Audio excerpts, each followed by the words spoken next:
This is a WWN Publishing Group recording. Copyright 2017, all rights reserved.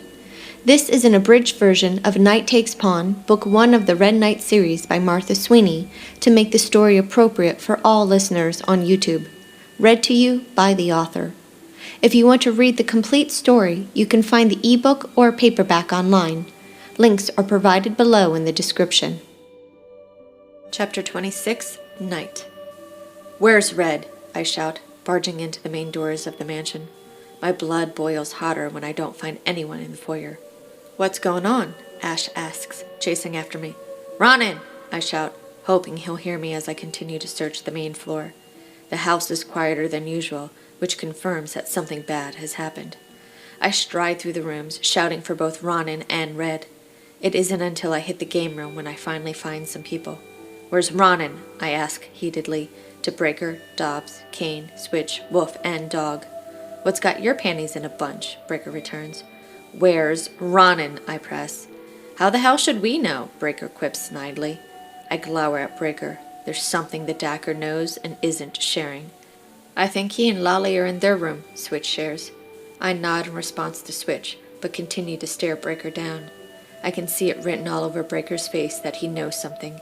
He thinks I can't see what lays behind his eyes, but I need to make sure Red's okay before I do anything or let him know that I know something. The man has never had a good poker face. I race out of the room and take the steps 2 at a time as I head in the direction of my room. I hear footsteps behind me, but don't bother looking to see who's following. "Red!" I shout from down the hallway. "Red!" A door that is a bit further down from mine and Red's opens up, and I see Ronin. He rushes toward me with Lolly not far behind. "What the dack is going on?" I ask Ronin, striding toward him. My stomach flips with anger and fear when I see that Red hasn't bothered to come out of the room in response to me calling her name. It's just one more thing that confirms my fears. "Don't know," Ronin returns. "The door was locked, but..." "But what?" I press sternly. "I think I heard her scream once or twice," Lolly states. "I tried to listen in, but couldn't." Rage takes over and I kick down my door, not bothering with the key. My stomach churns and bile rises into my throat when I see Red's body lying on the ground with her clothes mostly ripped off. She's face down on the ground. Her bruises are so dark against her pale skin that it's whiter than usual. "Red!" I shout, rushing to her side. I'm careful to turn her, hoping to keep her covered as much as I can, while I also try to inspect her wounds. She doesn't answer or move. "Red!" I say again. I gently swipe away the hair that's stuck to her face. "Is she?" Lolly sucks in a loud gasp when she sees Red. "Red," I say. "Red, who did this?" Red lies lifeless in my arms. Her heartbeat is shallow and her skin feels cold and clammy. I saw Breaker leave your room," Lolly states. "What?" I shout. Lolly jumps. "Sorry," I say. "It's okay," she replies. "How long ago?" I press. "Just a few minutes before I called you," Ronin informs. "I tried to come in, but the door was locked and," Lolly says. "She wanted me to break the door down, but I wasn't sure if," Ronin begins. "It's okay," I reply. "You did the right thing." I rock Red in my arms as I take several controlled breaths in and out, plotting my next steps carefully. Red suddenly stirs. I lower my face to whisper in her ear and to prevent everyone from hearing her speak. "Who did this to you, Red?" I ask, despite already guessing the answer. I need to hear it from her lips. She mumbles.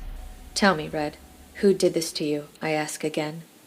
Red's voice is barely audible, but I know the name as soon as it leaves her lips. "Lolly, I want you to stay with her," I instruct. Lolly comes further into the room and grabs the blanket that's on one of the chairs per my instructions. She's careful with how she wraps it over Red and then takes my place. "I've got her," Lolly informs. "Go do what you need to do." I nod, and when I stand, I notice Ronin, Ash, Rex, and Steel are in the doorway. "We got your back," Ronin states. The 4 of them move the second I take a step forward. They follow close behind as I head back to the game room in search of Breaker. I take a slightly different route, planning to enter the room from behind him. There's no way I'm going to give that Dagger the chance to run. He's going to get the very same surprise attack he gave Red. My palm slams against the door and it crashes into the wall a few seconds later. In only 5 long strides, I have Breaker by his collar and yank him out of his seat, forcing the Dagger to slam into the ground. The table lifts in the air, sending the cards and poker chips flying everywhere. "What the Jagger begins until his body slams against the marble floor. I stand over him, throwing punch after punch. He tries to fight, but I can tell Breaker's dazed from the blow to his head. "What the dack?" Breaker shouts, covering himself with his arms. "So you like to sneak up on people, huh?" I ask, smashing my foot into his chest. "What the dack, Knight?" Wolf barks, pulling at my arm. "My beef isn't with you," I tell him, swatting him away. I let Breaker free for a second, wanting to toy with the man. "Stay out of this, Wolf." "Get off of me," Breaker yells. "What's wrong, Breaker?" I taunt, as he gets on his hands and knees. "Don't like a taste of your own medicine?" I slam my fist into his face. Breaker falls back down, smashing his face into the floor. "Leave him alone," Dobbs shouts. "Unless you want the same dacking fate, I suggest you back off," I inform. Ronan and the others block Breaker's pansies from interrupting me. "Get up, Breaker," I demand. "What the dack, Knight?" Breaker quips. "You want to play it like that?" I laugh. "Fine." I take a quick step and thrust my foot into his side. "Come on," I goad. "You like a good fight? Get up." "Fight me, you little dack twad. Be a man and dacking fight me." "What the dack, man?" Breaker says, cowering. I chuckle at the ignorance of his words. "You think I wouldn't know, you little shit?" "No what?" Breaker denies. I launch my foot into his face. I grab him by his collar and lift him slightly off the ground. "You think I wouldn't know it was you? Your foul stench was all over her." "Who?" Breaker feigns. He gets a knife out of his boot and swings in my direction. I dodge his pathetic attempt and trap his arm under my foot. I snatch the knife from him and flip it around in my hand. 5 seconds later, I jam it down into his thigh and yank it back out. "Dack!" Breaker shouts, darting his hands to his leg. "You know the rules for taking a brother's woman without permission," I inform. "Shit," a voice says from behind me. "I didn't do shit to her," Breaker claims. "Then why did Lolly see you leaving Knight's room?" Ronan asks. "That bitch is lying," Breaker huffs.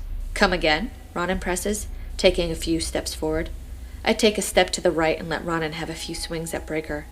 Ronan launches his foot into Breaker's ribs, and I swear I hear one of them crack. "Dack!" Breaker gasps. He curls into a ball on the floor. I plunge the knife into his other thigh, twisting it before pulling it back out. Breaker's hands are clamped down around both of his legs. He rocks in place from the pain, and his eyes flutter. "Don't worry," I soothe. "I'm not going to kill you. Not right now." "Jagger will have your head," Breaker spits. I laugh and lower myself to him. "He's going to have yours when he finds out what you did to his little Red." Fear splashes a little across Breaker's face. "That's right," I bait. "You didn't think about that, did you?" Breaker screams when I press my foot down on his hand that's covering his wound. He inches along the floor to get away like the worm that he is. "The pain has just begun for you, Breaker," I inform. "Dack you!" he shouts. "You'd like to dack me too, wouldn't you?" I goad. "I knew you were into men." "I'll dack and kill you," Breaker declares. I snicker and grab his collar. "That won't happen," I scoff. Breaker grunts when I shove him back down to the floor. "You gonna kill him?" Dobbs asks. "Nah," I reply. "Not yet, anyway." "Why not?" Wolf checks. "Killing him gives him the easy way out," I inform. "Besides, Jagger's going to want to hear about this. Plus, if it's up to me, Red's going to be the one to determine if he lives or dies. I'm pretty sure Jagger will agree." This is the end of this chapter. Thank you for listening. I hope you're enjoying the story so far. To read the full, unabridged version, you can find a link in the description below. To find out about new releases before the general public, be sure to subscribe to my newsletter. Also, to be notified when the next chapter is published, make sure you subscribe to my channel.